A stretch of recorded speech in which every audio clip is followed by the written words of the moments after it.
Good morning children, welcome back to my channel. आज हम पढ़ेंगे कर्मधारय समास। इससे पहली वाली वीडियो में हमने समास के भेद पढ़ लिए हैं। अव्ययीभाव समास पढ़ा है, तत्पुरुष समास पढ़ा है, द्वंद्व समास पढ़ा है और बहुब्रीहि समास पढ़ा है।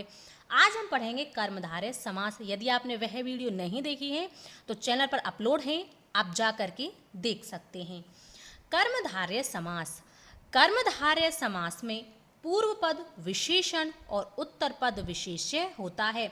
सबसे पहले आपको ये पता होना चाहिए कि विशेषण किसे कहते हैं और विशेष्य किसे कहते हैं।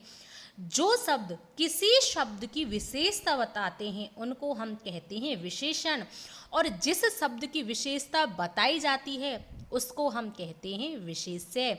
जैसे पेड़ बड़ा है, ठीक है, तो हमने बड़ा है यह हो गया विशेषण, और पेड़ यह क्या हो गया विशेष्य, क्योंकि पेड़ की विशेषता बताई जा रही है। इस प्रकार से आपके विशेषण विशेष्य होते हैं। विशेषण विशेष्य की स्थिति में दोनों पदों के मध्य चय असौ तत् लगाकर विग्रह किया जाता है। उपमान उपमेय वाचक शब्दों में इव एव का प्रयोग कर विग्रह किया जाता है। अब हम विशेषण विशेष्य कर्मधारय के कुछ उदाहरण देखते हैं। सुंदर पुस्तकम, इसका समास विग्रह होगा सुंदरम पुस्तकम, इसका अर्थ होता है सुंदर पुस्तक। पीतांबरम, इसका समास विग्रह होगा पीतम अंबरम, इसका अर्थ होता है पीला वस्त्र। महाराजः, इसका समास विग्रह होगा महान च असौ राजा, यानी कि महाराजा बड़ा राजा।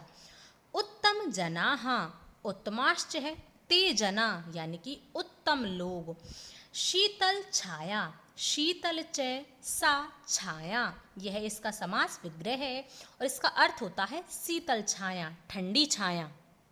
अब हम पढ़ेंगे उपमान उपमेय कर्मधारय समास। उपमान तथा उपमेय वाचक शब्दों को इव एव से जोड़ा जाता है। जैसे मुख कमलम, इसका दो प्रकार से समास विग्रह होगा। मुखम कमलम इव, यह है उपमित समास, यानी कि मुखम कमलम इव, मुख कमल के समान है, यह उपमित समान है, उपमित समास है। और देखो रूपक समास कैसे होता है, मुखम एव कमलम, यानी कि मुख रूपी कमल, ठीक है, मुख कमल के समान है और मुख रूपी कमल। इस प्रकार से इसका दो रूपों में समास विग्रह होगा। अब देखो घन श्याम, इसका समास विग्रह होगा घन एव श्याम। पुरुष व्याघ्रः, इसका भी दो प्रकार से समास विग्रह होगा।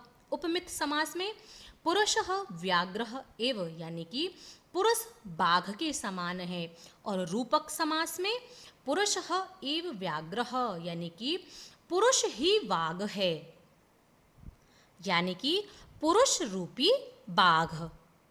अब हम इसके कुछ और अन्य उदाहरण भी देखते हैं। जैसे कृष्ण सर्पः, इसका समास विग्रह होगा कृष्णः च असौ सर्पः। उत्तम जनाः, उत्तमाश्च ते जनाः। महोत्सव, महान उत्सव। श्रेष्ठ बालिका, श्रेष्ठा बालिका। नरसिंहः, नरः इव सिंहः। चंद्रोज्ज्वला, चंद्रः इव उज्ज्वला। अब हम पढ़ेंगे लास्ट में द्विगु समास। द्विगु समास प्राय नपुंसकलिंग एक वचन होता है। पूर्व पद संख्यावाची होता है। दोनों पदों का विग्रह षष्ठी विभक्ति बहुवचन में होगा। अकारांत द्विगु समास स्त्रीलिंग होता है और लास्ट में हमको बड़ी ई वहाँ पर जोड़ना होता है। जैसे विग्रह करते समय अंत में समाहार जोड़ते हैं। अब हम इसके भी कुछ उदाहरण देखते हैं। द्विगु समास में पूर्व पद आपको संख्यावाची दिखेगा, जैसे पंच, त्रि, शत, नव, द्वि, इस प्रकार से आपको पहले संख्याएं दिखेंगी। पंचवटी, इसका समास विग्रह होगा पंचानाम बटानाम समाहारः। त्रिलोकी, त्रायाणां लोकानां समाहारः। शताब्दी, शतानां अब्दानां समाहारः। नवरात्रं, नवानां रात्रीणां समाहारः। द्विदलम द्वयो दलयो समाहारः। सप्ताहे सप्तानाम अहाम समाहारः। इस प्रकार से आपको सीधा सीधा याद रखना है कि द्विगु समास में पूर्व पद आपको संख्यावाची मिलेगा। जहाँ पर भी आपको इस प्रकार से संख्याएं दिखें नव द्वि सप्त, वहाँ पर आपको द्विगु समास करना है। आज हमने पढ़ा है कर्मधारय समास और द्विगु समास। मैंने आपको बहुत ही अच्छे से समझा दिया है, बहुत ही अच्छे से पढ़ाया है।